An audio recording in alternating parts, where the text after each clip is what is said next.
समग्र देश में 75तम साधारणतंत्र दिवस पालन करा बेले नयगढ़ जिला ओडगाँ ब्लॉक अंतर्गत रोहिबांक सरकारी उच्च विद्यालय में देशर 75तम साधारणतंत्र दिवस महासमारोह पालित हो जाती।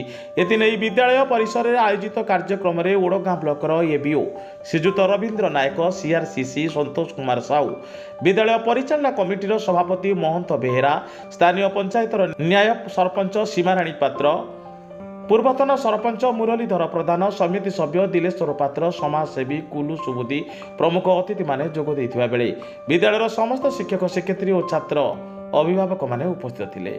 प्रधान शिक्षयित्री सुसंध्या राणी दास जातीय पताका उत्तोलन करथिले एवं विद्यालयर छात्र छात्री द्वारा अनुष्ठित प्यारेड रे अभिवादन ग्रहण करथिले। अतिथि माने छात्र छात्री को आज दिवसर महात्मा संपर्क में उद्बोधन देउथिले।